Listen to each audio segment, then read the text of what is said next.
And Donald Trump has stated that no US troops will be needed in Gaza as Israel will turn over the territory after the war.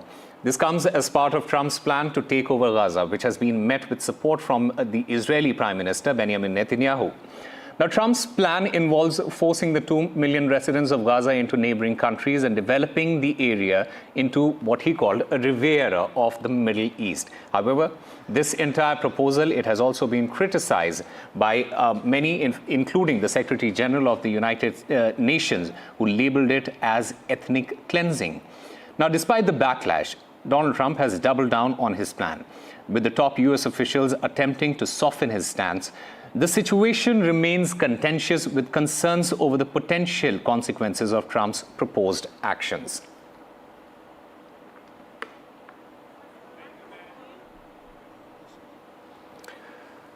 All right, I'm currently joined by James Bowden, an Arab Middle East expert, joining us right now. Thank you very much for speaking with NDTV. First of all, I want to understand the legality and the ethics around this entire statement that Donald Trump has made and his proposal.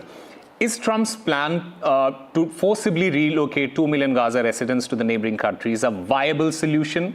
And does it comply with the international humanitarian law there? Well, it's just so nakedly absurd that I was rendered speechless for quite a lot of time when I heard about this announcement. I mean, it's very disconnected from history. It's disconnected from the reality of the region. And I don't think that it would be in any way practical to be carried out.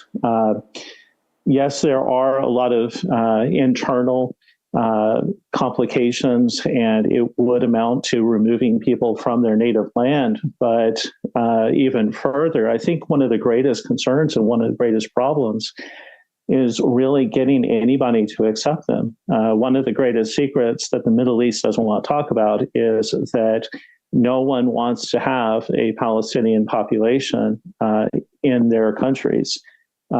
They have resisted this for a long time, not just Jordan, not just Egypt, but also places like Saudi Arabia and Kuwait. And we have seen problems when Palestinians have gone to Jordan and when they have gone to places like Lebanon. And a lot of nations realize that they would have this problem on their hand, and they don't want to take that. So again, just not even worrying about the ethics or the immorality of it, it's just beyond capability of carrying out. And considering, and this is a hypothetical situation, imagine if this plan does go through. What are the feasibility and the logistics that we need to look out for? How would Trump's administration, in fact, plan to execute this large-scale relocation of the people, and what would be the economic, social, and humanitarian implications of this?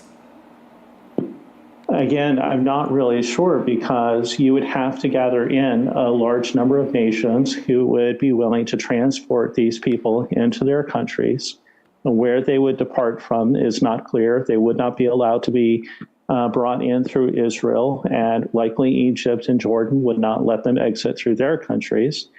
And you'd have to find countries willing to take them in. And many European countries took in millions of Syrians in 2015, and they have been trying to deal with relocating them back to the Middle East. And that's been a difficult process, in that way.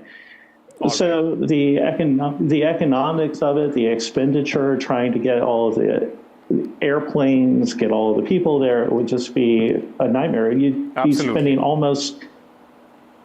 Absolutely. Yeah.